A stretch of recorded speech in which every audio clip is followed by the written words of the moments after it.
மகிழ்ச்சி. இந்த நேரத்தில் நாம் அஜிஎல் ஹெம் வழியாக எப்படி நற்செய்தியை அறிவிக்கலாம் என்பதை பற்றி, மேலும் நாம் எப்படி இறைவனுடைய சீடர்களாக தயாராக கூடும் என்பதை பகிர்ந்து கொள்ள முடிவதால் நன்றி. நமது காலத்திலே நாம் உண்மையில் இயேசு கிறிஸ்துவை பற்றி நம்பிக்கை கொண்டு மீட்கப்பட்ட மக்கள் என்று நம்புகிறோம் என்பதை உணர்கிறோம். எப்படி நற்செய்தியை பரப்புவது? நாம் எவ்வாறு பல ஆன்மாக்களை இயேசு கிறிஸ்துவின் பேரில் மீட்க முடியும்? நிச்சயமாக நமது இதயம் வெப்பமடைந்ததை நீங்கள் அனுபவித்திருப்பீர்கள். இன்றைக்கு இந்த நேரத்தில் நாங்கள் எவ்வாறு சுவிசேஷத்தை பரப்ப முடியும்? எங்களுடைய இதயம் போல எல்லா மனிதர்களும் காப்பாற்றப்பட அனைவரும் விரும்பினாலும் இறுதியிலே நாம் பார்க்கும் பொழுது சமாதானமான மனிதர்கள், தயாராகியவர்கள் இருப்பதை காண்கிறோம். இந்த நேரத்தில் எப்படி சமாதானத்தை அடையும் மனிதர்களை தேடுவது என்பது உண்மையாகவே முக்கியமானது என்பதை நாம் பார்க்கிறோம். அப்படியானால் எப்படி சமாதானமான மனிதரை நாம் கண்டுபிடிக்க முடியும்? முதலில் எங்களுக்கு முக்கியமான விஷயம், முதலில் தயாரான அமைதியினை அடைவோரை நாம் கண்டுபிடிக்க வேண்டும். எங்கள் மனதிற்கேற்ப அனைத்து மக்களும் இரட்சிக்கப்பட வேண்டும் என்று நாங்கள் விரும்புகிறோம். ஆனால் முடிவில் அமைதியினியாடை ஆண்டுபட்ட மனிதர்கள் இருப்பதை காண்கிறோம். இந்த நேரத்தில் எப்படி அமைதியான மனிதரை கண்டுபிடிப்பது என்பது உண்மையில் முக்கியமானது என்பதை இப்போது பார்க்க முடிகிறது. இப்போதெல்லாம் எப்படி அமைதியான மனிதரை கண்டுபிடிப்பது? அந்த நபரை நாங்கள் கண்டுபிடிக்க முடியுமா? முதலில் நாங்கள் நெருக்கமான குடும்பத்தினர், சொந்தங்கள், நண்பர்களின் மூலம் நினைத்து பார்ப்போம். அதன் மூலம் நாமே அந்த பெயர்களை ஞாபகத்தில் கொண்டு ஒரு குறிப்பு புத்தகத்திலே அவற்றை குறிப்பது. அவர்கள் ஒவ்வொருவரின் பெயர்களும் ஒரு குறிப்பேட்டில் எழுதப்பட்டிருக்கின்றன.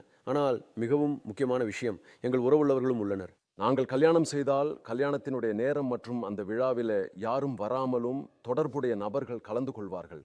அவர்களே நமக்கு கொடுத்த அந்த நபர்களின் பெயர்களை நாம் குறிப்பேட்டில் எழுதுகிறோம். அல்லது இறுதி நிகழ்வில் பங்கேற்றவர்கள், அவர்கள் பங்கேற்றதற்கான காரணம் அவர்களுக்கும் தொடர்பு இருப்பதால் அவர்களின் பெயர்களை பதிவு செய்வது. எனவே திருமணம் அல்லது இறுதிச் சடங்கில் கலந்து கொண்டவர்களின் எண்ணிக்கை சராசரி 250 பேர் வரை சுமார் இருக்கலாம் என்று நினைக்கலாம். அந்த 250 பேரின் பெயர்களை இப்போது ஒரு நோட்டில் பதிவு செய்து, ஒவ்வொருவரின் பெயர்களை பதிவு செய்து, அவர்களை நோக்கி யார் அமைதியின் நபராக தயாராக உள்ளார்கள் என்பதை கண்டறிவது முக்கியமல்லவா? சிறப்பாக இருந்தால் நாமே எப்படி அமைதியின் மக்கள் தயார் நிலையில் இருப்பவர்களாக இருப்பது என்பதை அறிவதற்கு நமக்கு வழி இல்லை.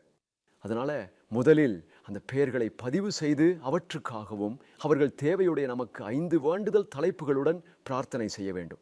முதலாவது, நான் ஆண்டவர் இயேசு கிறிஸ்துவின் பெயரால் சாத்தானுக்கு உத்தரவிடுகின்றேன், அந்த பெயரால் அதன் ஆவியின் மீது உள்ள அனைத்து கட்டுப்பாடுகளும் நீக்கப்படட்டும்.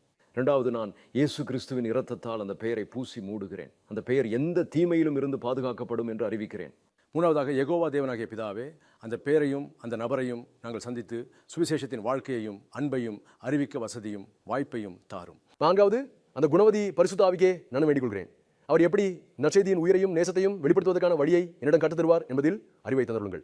ஐந்தாவது, நாம் மும்மூர்த்தி தேவன் தமது நாமத்தை தேர்ந்தெடுத்து தமது ராஜ்யத்தில் தமது ஜனங்களை ஆவாராக கொள்வார் என்பதை நம்புகிறேன். இயேசுவின் நாமத்தால் பிரார்த்திக்கிறேன், ஆமென். நாங்கள் ஒவ்வொருக்கான பெயருடன் பிரார்த்தனை செய்கிறோம். நாங்கள் ஒரு பதிலை பெறுகிறோம். நாங்கள் சந்திக்க விரும்பும் நபர், சில நேரங்களில் பிரார்த்தனை செய்த நபரிடமிருந்து தொடர்பு கிடைக்கும். அதனால் சந்திக்க ஒரு வாய்ப்பு கிடைக்கும் மற்றும் அதனால் அவர்களுடன் தொடர்பு கொள்ள ஒரு வழி திறக்கப்படும் என அனுபவிக்கிறோம். மெய்யாகவே பிரார்த்தனையின் சக்தியை நாங்கள் அறிய முடிகிறது. பிரார்த்தனை செய்தால் அமைதியான ஒருவர் சந்திக்க முடிகிறது. அதை சந்தித்த பிறகு உடனடியாக அடுத்த கட்டத்தை தேவைப்படுகிறோம். அவங்களுக்கு நற்செய்தியை எவ்வாறு அறிவிக்க முடியும்? அதன் காரணமாக நான் தயாரித்துள்ளது 12 ஆசீர்வாதங்கள். பொதுவான மக்கள் பெரும்பாலும் அனைவரும் ஆசீர்வாதத்தை விரும்புகிறார்கள்.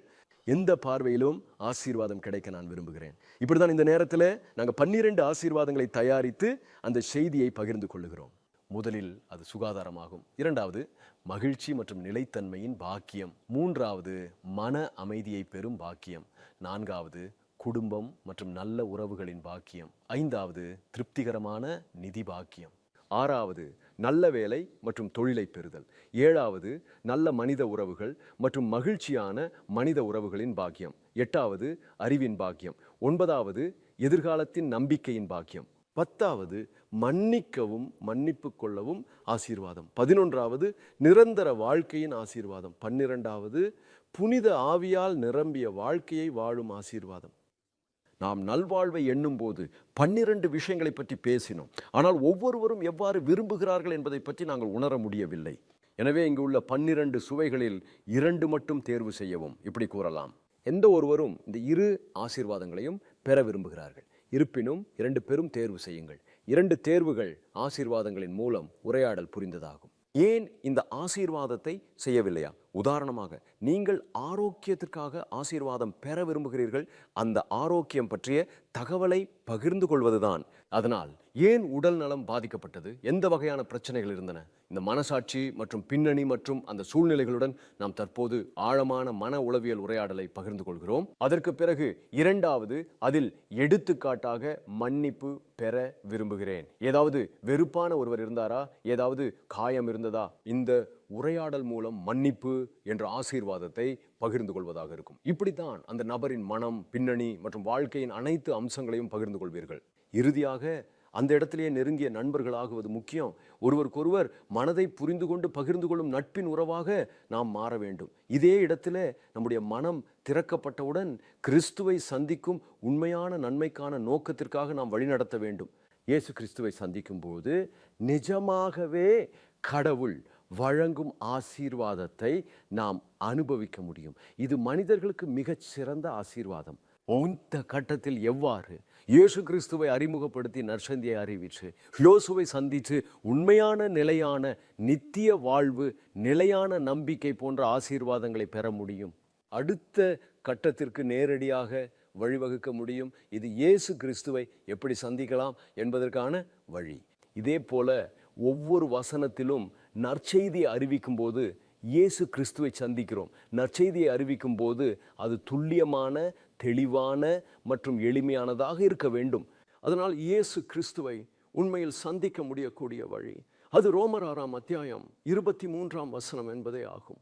பாவத்தின் சம்பளம் மரணமாகும், ஆனால் தேவனுடைய அன்பளிப்பு எங்கள் ஆண்டவராகிய கிறிஸ்து இயேசுவில் உள்ள நிலையான வாழ்க்கையாகும். இந்த ஒரே வசனம் மூலம் நற்செய்தியை நேரடியாக அறிவிக்க முடியும். மீண்டும் கூறுவதற்கு, நற்செய்தி துல்லியமாகவும் தெளிவாகவும் மிகவும் எளிதாகவும் வழங்கப்படலாம். மேலும் மிகவும் முக்கியமான விஷயம் என்னன்னா, நற்செய்தியை கேட்ட பிறகு இயேசுவை நம்புவதற்கே அன்றி இந்த நபர் நற்செய்தியை மீண்டும் பிரசாரம் செய்யும் வாய்ப்பை உருவாக்க வேண்டும். ஆகையால் ஒரு பதிலின் மூலம் நாங்கள் நிச்சயமாக சுவிசேஷத்தை வழங்குவோம். அதே நேரத்தில் அடுத்த நேரத்தில் எவ்வாறு இந்த சுவிசேஷத்தை துல்லியமாகவும் தெளிவாகவும் எளிதாகவும் வழங்குவது என்பதை தெளிவாக புரிய வைக்கிறோம். பிறகு இங்கே நாம் உண்மையில் முக்கியமான ஒன்றை கண்டுபிடிக்கின்றோம். எனில் இயேசு தம்முடைய சீடர்களை வலைப்பின்னலுக்காக கிராமங்களுக்கு செல்வதற்காக இருவராக அனுப்பினார். ஏன் இரண்டு குழுக்கள் அமைக்கிறார்கள்? நாம் உணர வேண்டியது, நாங்கள் இயேசு கிறிஸ்துவின் சுவிசேஷத்தை அறிவிக்கிறோமே, அதை நம்புகிறோருக்கும் நாங்கள் ஒரு குழுவாக இருக்க முடியும் என்பதே. செய்தியை அறிவிக்கிற போது கிடைக்கும் மகிழ்ச்சி எவ்வளவு பெரியது என்பதை நீங்கள் அறிய மாட்டீர்கள். இயேசு கிறிஸ்துவை பிரமுகம் கொள்ளும் போது அந்த உணர்வு மிகுந்த மகிழ்ச்சி அளிக்கும் என்பதை காணுங்கள். இந்த கணத்திலிருந்து இருவரும் ஒரு குழுவாக இருக்க முடியும். நீங்கள் யாரிடமாவது நற்செய்தியை அறிவிக்கக்கூடிய குழுவாக இருக்கலாம். ஆகவே வேதாகமத்தில் லூக்கா 10:1-2 பார்க்கலாம். அதுக்கு பிறகு தேவன் 70 பேரை கொண்டு அவரோடு சேர்ந்து செல்வதற்காக ஒவ்வொரு ஊரும் பகுதிகளிலும் இருவராக முன்னிட்டு அனுப்பினார். விவசாயத்திற்கு அதிகமான பயிர்கள் உள்ளன, ஆனால் வேலை செய்யும் தொழிலாளர்கள் மிக குறைவு. எனவே உழைக்கும் தொழிலாளர்களை அனுப்பும்படி விவசாயத்தின் உரிமையாளரிடமிருந்து கோரிக்கையை செய்யுங்கள் என்று கூறினார். பைபிளில் ஒவ்வொன்றாக 2 உறுப்பினர்களை கொண்ட குழுக்களை அவர் அனுப்பினார் என்று காண்கிறோம். இந்த தருணத்திலிருந்து அவர்கள் இருவரும் மிகவும் முக்கியமான அணியாக முடியும். ஆனால் அடுத்த கட்டத்திற்கு சென்றுவிட நமக்கு ஒருவருக்கொருவர் கற்றுக்கொள்வதற்கு மற்றும் கற்றுக்கொள்வதற்கு ஏற்படும் வாய்ப்புகள் வழங்கப்படும். இதன் மூலம் நாம் மாணவர்களாக உருவெடுக்க முடியும் மற்றும் மாணவர்களின் பயிற்சியின் மூலம் முன்னேறி முதிர்ச்சி அடைந்த நிலைக்கு செல்ல முடியும். நீங்கள் மிகவும் அதிசயகரமான மற்றும் மதிப்புமிக்க ஒரு தருணத்தை காண்பீர்கள். எதிர்காலத்தை நாங்கள் எதிர்பார்க்கிறோம். Learn and ரிலேர்ன்.